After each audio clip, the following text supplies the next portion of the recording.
Vừa muốn có chồng, vừa muốn có bồ, làm sao định nghĩa được tình yêu? Kính gửi anh. Em năm nay 33 tuổi, đã lập gia đình được 7 năm và có con gái 6 tuổi. Cuộc sống hôn nhân của em có lúc hạnh phúc có lúc không. Vợ chồng em mỗi đứa một nơi, đều có nhà riêng, cuối tuần mới gặp mặt. Gần đây vợ chồng em hay cãi vã. Em nhận ra cuộc sống em quá bế tắc. Rồi tình cờ em gặp người yêu cũ. Có thể nói đó là mối tình đầu của em. Anh gặp lại em cũng nói còn tình cảm, dù đã có vợ và 2 con nhỏ. Đứa lớn bằng tuổi con em, đứa nhỏ 1 tuổi. Anh kể cuộc sống anh cũng không hạnh phúc. Vợ chồng đến với nhau là do duyên nợ. Thế rồi mỗi lần nhớ nhau là tụi em hẹn gặp, rồi chuyện gì đến sẽ đến. Em cảm thấy hạnh phúc bên anh ấy hơn là chồng em. Anh ấy cũng vậy. Em biết mình sai, là người phụ nữ thiếu phẩm hạnh, nhưng em không thể dừng lại. Em đã từng nói chia tay anh ấy, nhưng không làm được. Tụi em hẹn 2 năm nữa, đợi bé nhỏ của anh đủ tuổi, anh sẽ ly hôn vợ.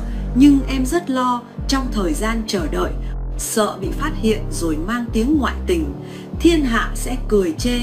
Chồng em gần đây thay đổi thái độ, cười nói với em, nhưng em không còn cảm giác, chán đến mức không muốn gặp mặt.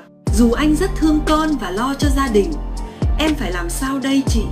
Bỏ người yêu thì em không làm được, sống với chồng thì không hạnh phúc, ly hôn thì con em sẽ tổn thương, em sẽ mang tiếng một đời chồng.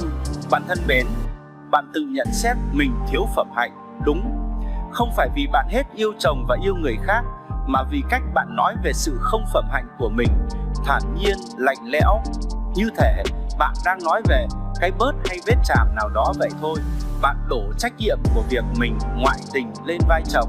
Thậm chí dù chồng bạn thương con, rất lo cho gia đình, và có lẽ từ một cái linh cảm nào đó đang cố gắng thay đổi để được bạn yêu thương, thì trong mắt bạn, người chồng ấy vẫn chỉ đáng bỏ sao không hạnh phúc, lý do tình dục. Bạn thật sự đang là người có lỗi với chồng và cả con mình khi sống cảnh đồng sáng dị mộng. Nếu không yêu và sống chẳng toàn tâm toàn ý được thì sao lại kết hôn, sinh con? Cái đó được gọi là ăn ở hai lòng, là không trung thực trong tình cảm đó bạn. Nếu biết được tâm sự này của bạn, chồng bạn hẳn sẽ rất đau, rất tổn thương, và có lẽ chưa chắc đã chấp nhận tiếp tục sống chung.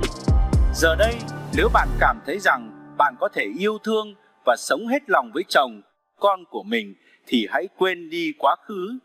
Ngoại tình tư tưởng thì tốt nhất là bạn thẳng thắn chia tay với anh ấy, chứ không phải dằn vặt khổ sở thế này. Bạn xin lời khuyên nhưng lại chặn trước rằng bỏ tình nhân thì bạn không làm được, bỏ chồng thì sợ mang tiếng.